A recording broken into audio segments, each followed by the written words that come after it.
Co-presented by Vimal. बोलो जुबान केसरी.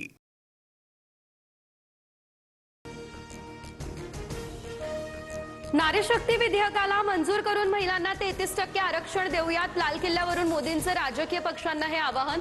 महिला आरक्षण विधेयकावरती राजकारण झाल्याचीही केली खंत व्यक्त. नारी शक्ती विधेयक 2023लाच मंजूर झालेलं आहे, मात्र बिलाची अंमलबजावणी अद्याप का केली नाही, संजय राऊतांचा सवाल. तर विधेयक एकमतानं पारित झाल्याचा सुप्रिया सुळे यांचा देखील दुजोरा.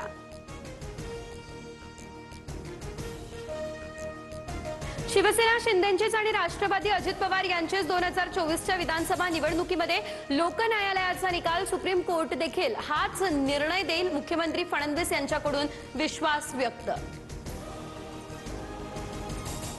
फडणवीस नेमकं लोक न्यायालय कुणाला म्हणतायत? कोर्टातही तसाच निकाल लागेल, ही फडणवीसांची धमकी. फडणवीसांनी स्वतःवर संकट ओढावून घेऊ नये, संजय राऊत यांचा हा इशारा.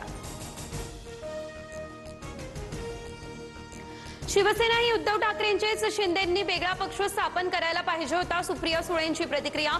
घराणेशाहीच्या लाभार्थ्यांनी शहाणपण शिकवू नये, ज्योती वाघमारे यांचं सुळेंना हे उत्तर.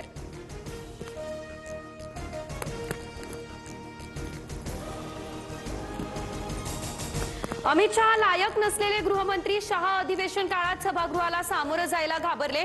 काँग्रेसचे नेते पृथ्वीराज चव्हाणांचा निशाणा. महत्वाकांक्षेसह लायकीही असायला हवी, राऊतांची जहरी टीका.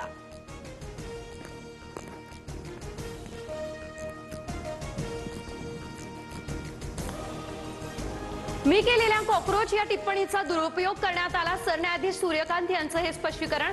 जे बोललो नाही ते माझं वक्तव्य सांगत तरुणांना भ्रमित केलं, सूर्यकांत यांचं हे वक्तव्य.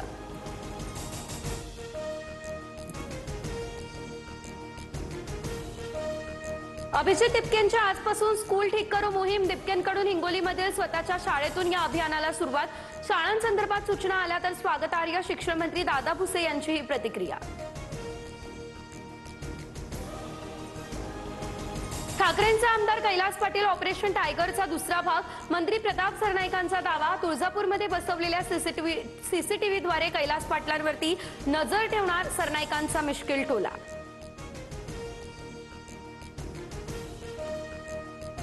आदित्य ठाकरे आज चाकण एमआयडीसीमध्ये पाहणी करतील. उद्योगांचं स्थलांतर थांबवण्यासाठी आदित्य ठाकरे उद्योजकांसोबत संवाद साधणार, समस्यांची घेणार माहिती.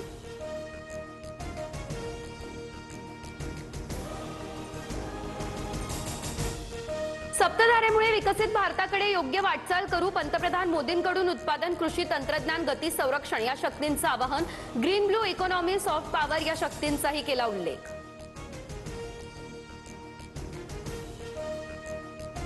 मंत्रालयात मुख्यमंत्री देवेंद्र फडणवीसांच्या हस्ते ध्वजारोहण. तर ठाणे जिल्हाधिकारी कार्यालयात उपमुख्यमंत्री शिंदे आणि बीडमध्ये उपमुख्यमंत्री सुनेत्रा पवार यांच्या हस्ते ध्वजारोहण संपन्न.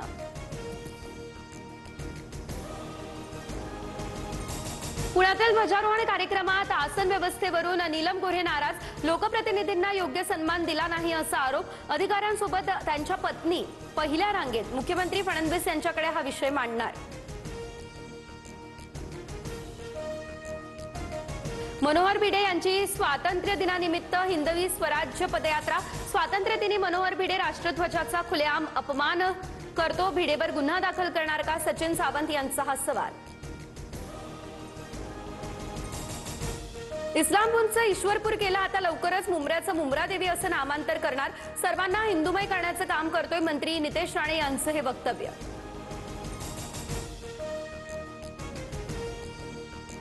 मराठी रिक्षा आणि टॅक्सी चालकांना कुठलीही मुदतवाढ नाही. मराठी शिकण्यासाठी आज शेवटचा दिवस. 18 तारखेपासून कारवाई करणार. परिवहन मंत्री प्रताप सरनाईक यांचा इशारा.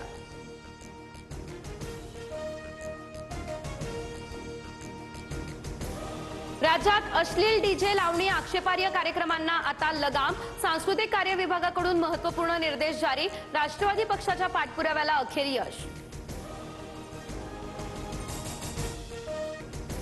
सिडकोच्या 4779 घरांसाठी आजपासून नोंदणी सुरू. नवी मुंबईमधील खारघर, कळंबोली आणि तळोजा या ठिकाणच्या घरांचा समावेश. ईडब्ल्यूएस अंतर्गत 23 ते 43 लाखांपर्यंत घरं मिळणार.